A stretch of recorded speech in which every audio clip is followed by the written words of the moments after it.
Take two. Assalamu alaikum, everyone. My name is Mumtahala Ansari, and thank you for checking out my channel, That Ansari Life.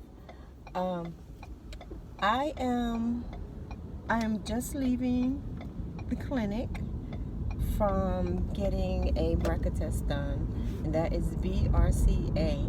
What it does is detect if you have the BRCA gene, or if you have a chance of getting breast cancer. I guess is how you would put it. So it turns out, through me doing a little, asking around and stuff, cancer is very, very prevalent on my mom's side of the family, from both her paternal and maternal line. My grandmother, Miriam, my grandma was Irish and German. My grandfather was Afro-Native, African American and Mohawk. And so back, they married in 1950, and her family just was not with it. So per the norm in those days, her family disowned her. So I really didn't have any information about my grandma's family. And thankfully, her niece, her brother's daughter, and I connected about maybe 6 years or so ago on Ancestry, because she was looking for my grandmother, and found us that way. And so I was blessed to be able to ask her some questions. And it turns out they also, on that side of the family, as I said, has a lot of cancer going on too. And so because of this, because my mother she was diagnosed with breast cancer when she was about 32 years old, and by the time she was 34, she had her breast she had a mastectomy done, had her breast amputated, but by that time it had spread to her bones.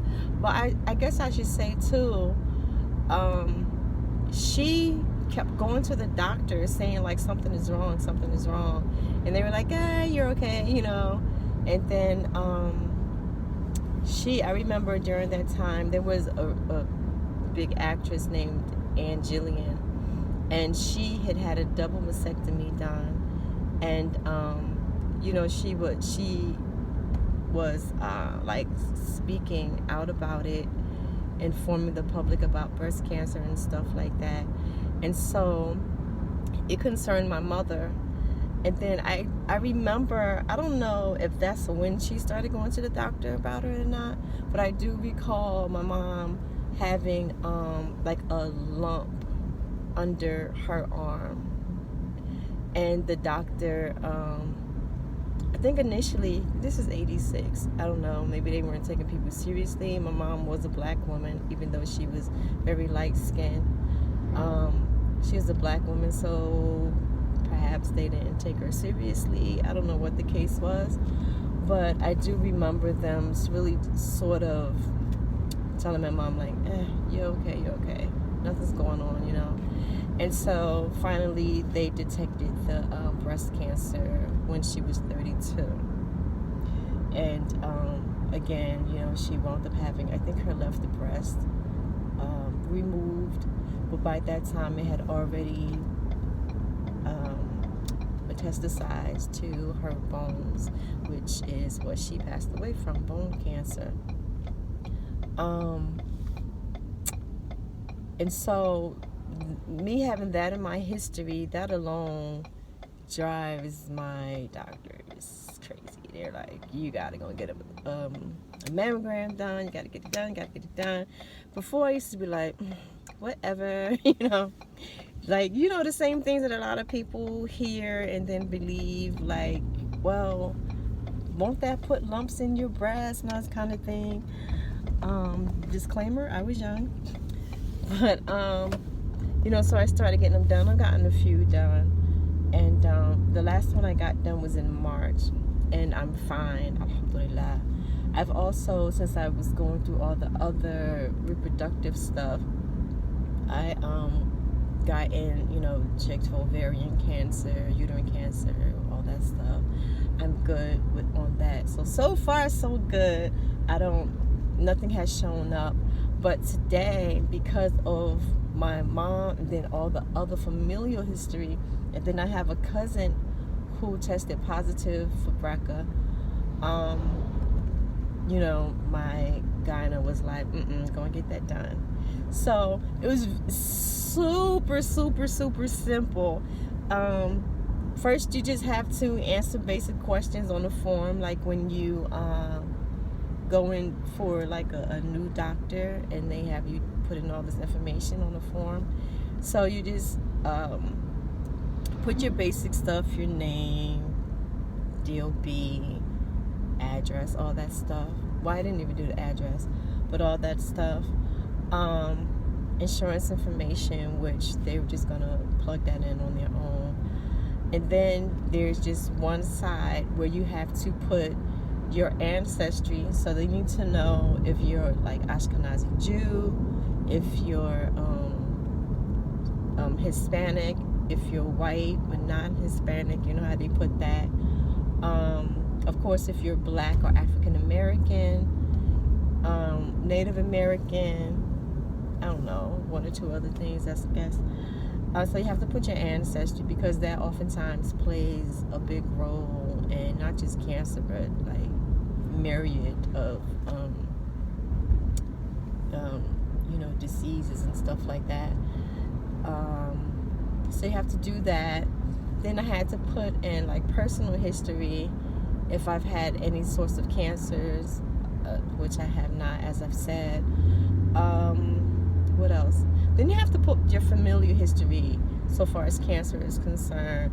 I didn't even have enough space, so I just put what I could put. So they give you about, I think I wrote in about 7 people who absolutely had cancer. So as I said, my mom had breast cancer, and maybe I'll go this way. I just feel like driving. So my mom had breast cancer, breast and bone cancer. Her grandmother, my great-grandmother, she had ovarian cancer. Her dad, my grandfather, had prostate and lung cancer. I have a sister who had cancer. I don't want to put her information out there because I don't know if she wants it. I told you about my cousin. My cousin herself put that out on the internet and stuff, so I figured I was okay to put. I have an aunt who had breast cancer. I think 2 of my other aunts, these are my mom's sisters, I think 2 of them had lumps at one time. And then my mother's maternal side, which I said that, we didn't know them. I found out from my cousin that her dad had kidney and something else, kidney cancer and another cancer.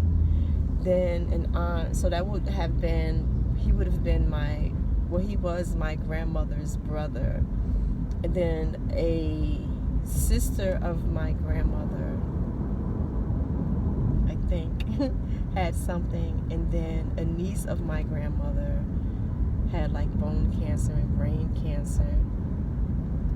So it's serious. You see what I'm saying? So it's just so nuts that it's so crazy how and then of course, let me say, that's just the cancer stuff in my family.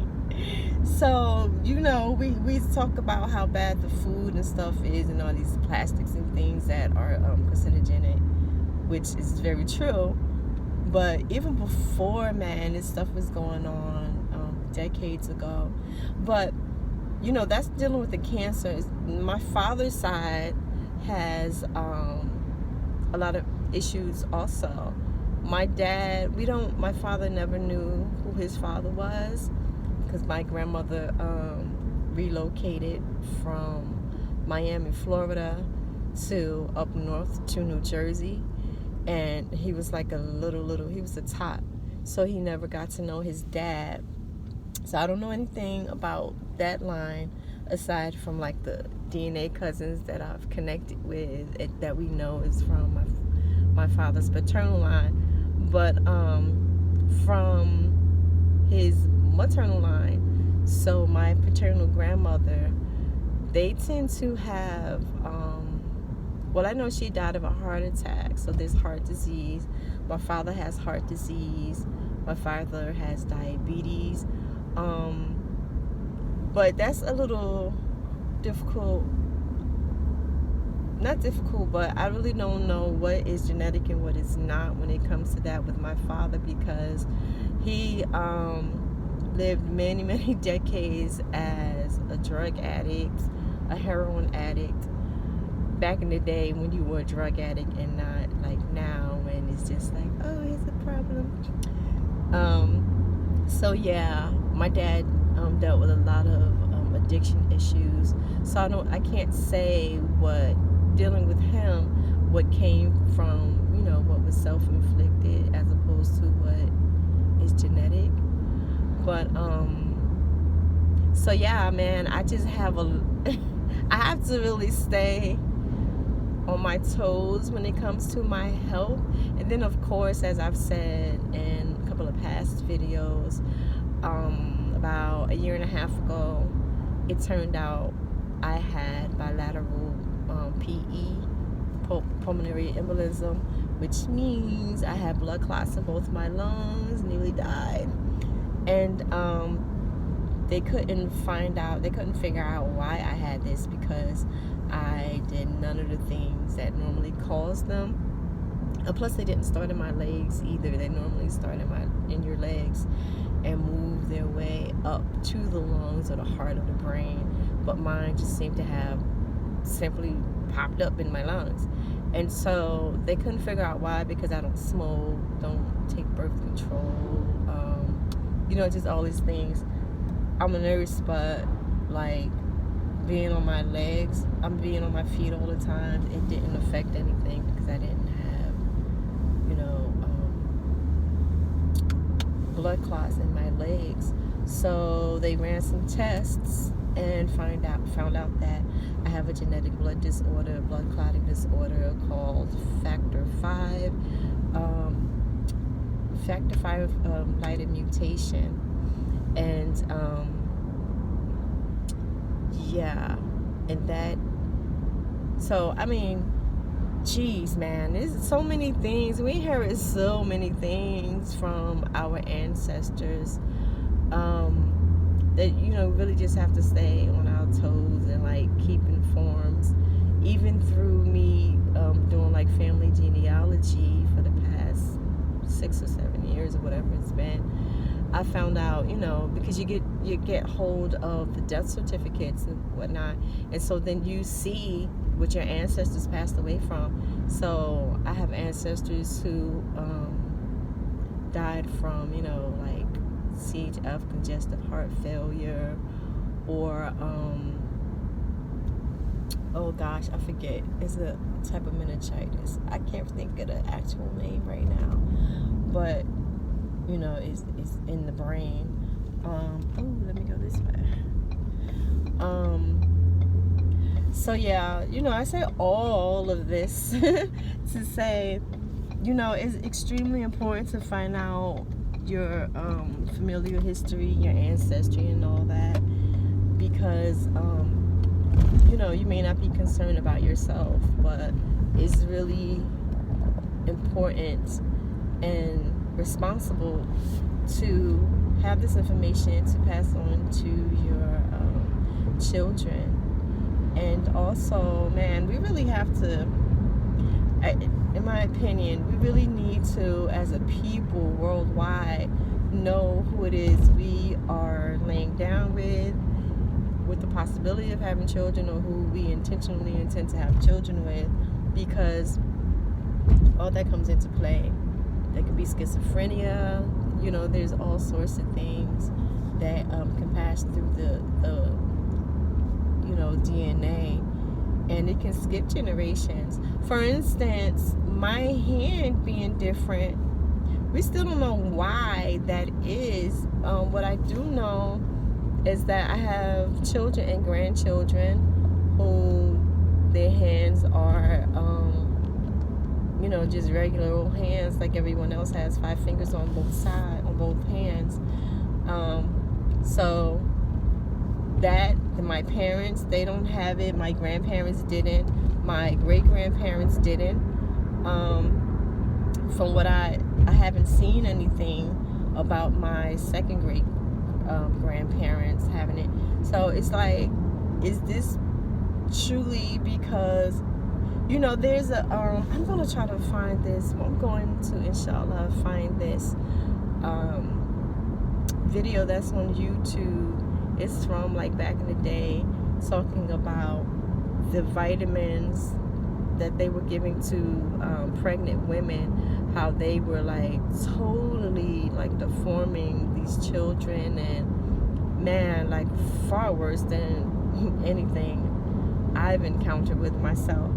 I'm gonna try to find it and then link it in the description. But my mother was under the impression that it was because my father was a heroin addict. And here's my hand, by the way. She was under the impression it's because my father was a heroin addict.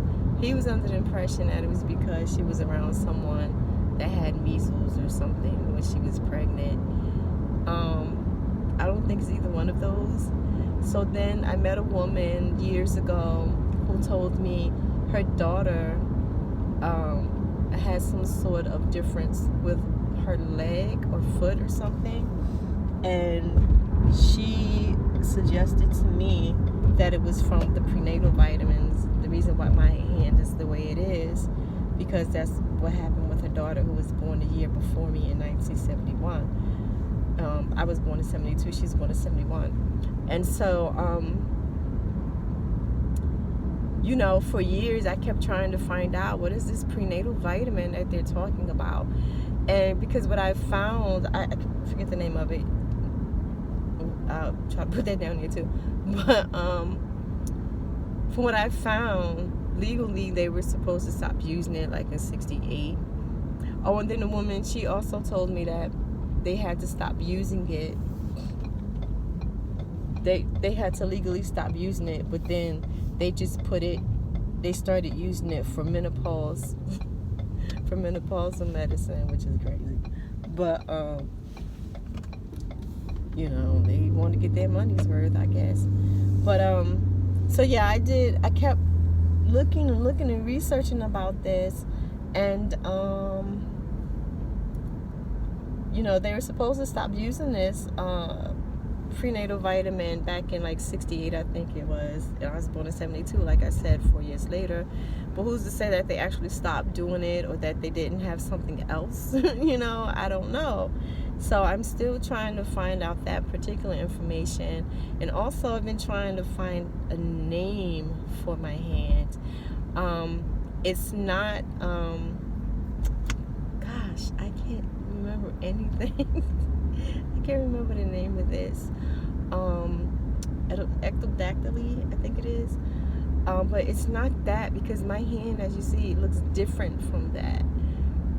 They have like claw type thing. It's not that.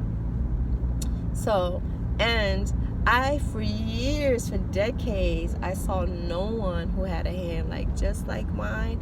I had known people who like maybe had only 3 fingers, or they were less some digits, but it just didn't look like mine until about maybe 10 years ago. I was on the bus and saw an old woman. She's a Caucasian woman, and her hand looked just like mine. And I was all excited. And so, but it was just a little smaller, and she didn't know why either, but I kind of felt like, because when I saw her, my goofy butt, because my hand, I'm not ashamed of my hand or anything like that. And so I was just like, excuse me, like your hand. And she just kind of shot me what I thought was kind of like, like almost an evil glance, like, and she didn't answer. And I said, no, mine too, like, look. Because I was like, sister, and even though she's like 90 years old. But so she was one, and then like maybe a few years, maybe about 5 or so years later, I cared for a man in a facility where I worked, and he was pretty old. He was like 90 or something, and his hand resembled mine. So aside from that, and nobody knew, back in the day, way back in the day, before I was born, before the 70s, they would really, really shun people who had any difference, and absolutely, if you had a physical difference that was, obvious. It's one thing to have dyslexia or something like that. Yeah, it's really hard for those people, and I would not want dyslexia. I mean, I really have a lot of empathy for y'all, but and I'm sure you wouldn't want a hand like mine, but those things, unless you tell someone, no one would be the wiser, But when you have a physical difference, of course, it's just out there for the world to see, and it leaves people very vulnerable if they allow it. When I was a girl, I was never ever ashamed of my hand, because I always felt like, well, this is how the Creator made me, and this is how Allah made me. What? I ain't got no beef with that. I'm good. But it was always other children or even adults. Adults wouldn't like poke fun or anything, but they would like say, we're adults, we say dumb stuff sometimes. So they would say like foolish things sometimes or whatever, or just assume that that I was ashamed, or like, oh, the reason why I remember one time I was a teenager, and the mother of one of my sister's friends, I was just standing there with both hands behind my back, just holding my hands together. I used to stand like that sometimes because it was comfortable. And she told me like I was doing that because I'm ashamed of my hand. And I was like, no, I'm not. She's like, yes, you are. No, I'm not. Yes, you are. Okay. So, or people, even now, people will see me at work, like relatives of residents or whatever, and they're like, I just want to tell you, you use your hands so well. I'm so proud of you. And I'm like, I've had this hand for almost 50 years. It's my hand. So, I know where they're coming from, the place they're coming from. So, I might just smile and say thank you, and then I'll explain to them, well, it's just like this hand, just the way you learn to use your hand, this is how I learned to use my hand. It's no big deal. It's just my hand. But, people, and then also I have met some people up here where I live now, because, back in the day there was a lot of mill work and stuff, I guess, and people would like lose fingers at work or have injuries at work. And also I've met some people who have lost limbs, listen up, who have smoked cigarettes for years, and it impedes a lot of things, like your oxygen levels and all that kind of stuff. And so, or in diabetes, people don't only lose toes and legs, they lose arms and sights and all that kind of thing. So I found those type of things in my profession also. But so far as so I don't like to use the word deformities and stuff like that, because I just think they have very negative connotations, and especially for those of us who are like, I'm good, what are you talking about? So I just like to say differences, which to me they're just differences. But I still don't know exactly what it is that caused me to have my hand like this. Of course, some idiot, people say the damnedest things. this guy told me once that the reason why God made my hand like this is him, y'all, this ain't me. He said the reason God made my hand like this is because I needed to be humbled because I was too pretty, and so I needed my hand to humble me. Again, all these things are what other people project onto you because they think these things. They think that your difference is a catastrophe, or what should be a cause for misery or what have you. And so they come up with these pseudo Einsteinic type of ideas and just put them onto you. God forbid they ask you what you actually think. But yeah, so one other thing I would like to point out before I stop this long video is that I know I've mentioned this in another video before, but when I graduated from nursing school, now there has been times here or there where I felt like a little awkward, not because of me and not because of my hand, but because I'm not sure where the other person is gonna come from. So I do remember thinking like, okay, because you shake with the right, you get the your diploma with the left, and so I didn't know how this dude was gonna handle this, and so proprieties, but so I remember having in my head like, all right, how I'm gonna do this. So, I was just like, I shook his hand. I was like, okay, like I need to take it in his hand or whatever. And then, so I left him, and one of my professors, she would give you something after, I don't remember. And so you leave him and go to her. And I remember going to her, and she hugged me. I'm getting choked up for the first time. So she hugged me, and she like took me by the shoulders or whatever. And she was like, I'm so proud of you, and like how well you did and all the kind of thing and whatever else she said. And then it dawned on me like, oh, she because of my hand. Because I remember when we were doing clinicals, and I was in the prenatal unit, the ICU.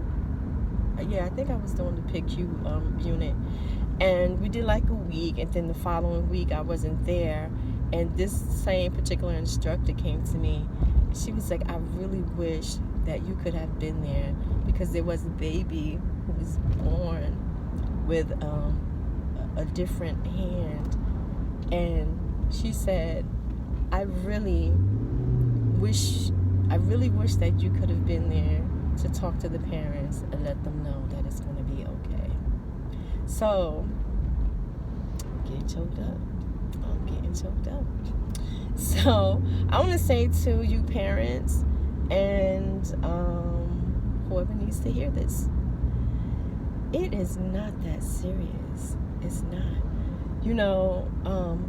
Teach your child to be strong in their own selves,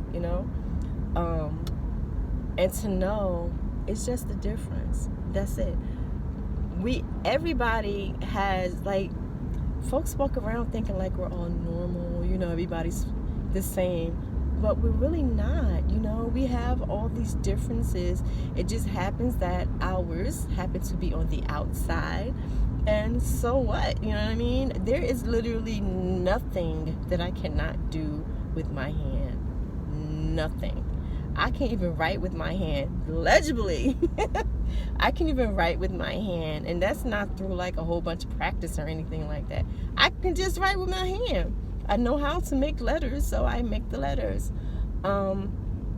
There's always, when I started out in the business, well, I didn't start here. I started as personal care without any education, but within starting to get certified and all that kind of thing, I started as a CNA, a certified nursing assistant. And I remember I was like, I wonder how I'm going to wear the gloves. I'll figure it out. It was not like, oh my God, I can't do it because I can't wear the gloves. It was just like, figure it out. And so when I did the class, I asked the instructor, Miss Sally, I said, I just want to tell you, my hand is like this. Like, I don't know how I'm going to wear it, the glove. Like, can you come up with anything? And she's like, Like, she's like, I'll think about it. And like going on with the class, and suddenly she said, you know what? And so she told me, like, put the glove on, take it off, because when you remove a disposable glove, if you've ever done so, you know what it looks like. So long story short, Miss Sally is the one who came up with me for me. So put it on, take it off, and then wear it like that. And that's what I do, y'all. This is not a problem. If I have, that's when I don't have to do like any sterile procedure. But when I do have to do sterile, I don't care. I just put on the glove. I try to tuck the fingers in because I'm like, this looks dumb. And I just do what I have to do. So I just say all of that to say it is no big deal. It's no big deal. There's nothing that your child will not be able to do or learn to do. There's always a plan B, honey. Always a plan B. There's not, there may be the traditional way to do something, or the way that's more, known, or saying, oh, I'm in Trump country. Maybe no one told them he lost. So, don't worry about all that kind of stuff. Your child will be so fine. The thing is, again, teach them to be strong within themselves, because we all have differences, and even if we didn't, so what? We do. And so we do, you work with what you have, and that's it. Yeah. I keep saying I'm going to do some videos just on like little hacks and stuff like that. I don't know. Not that I know a lot, because I don't really use a lot of hacks.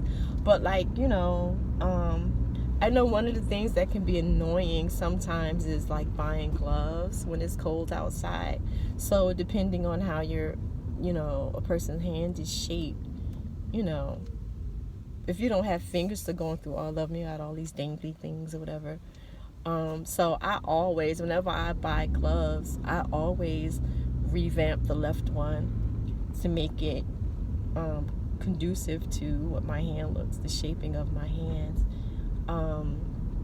So stuff like that or whatever. But okay, this video is far too long, so I'm going to say bye. And please, if you do have a history of cancer in your family, talk to your doctor about it. Chances are your insurance agency will pay for it. I don't know if I'm gonna have a copay or anything, but yeah, it's good to know for yourself and for your descendants, in my opinion. And also, I'm probably going to go on ahead and get a genetic test done, if possible, to see exactly what's going on, why my hand is different, if there is some sort of genetic something in there, because who knew about the factor 5, about clotting? None of my family seemed to know anyone who has had it before, so who knows what's lurking in your genes. So, okay, have a beautiful fall day. It is so overcast and autumny out here. I'm just driving, just taking some time for myself, enjoying it all. Maybe I'll stop and get a tea. Bye, y'all. Peace.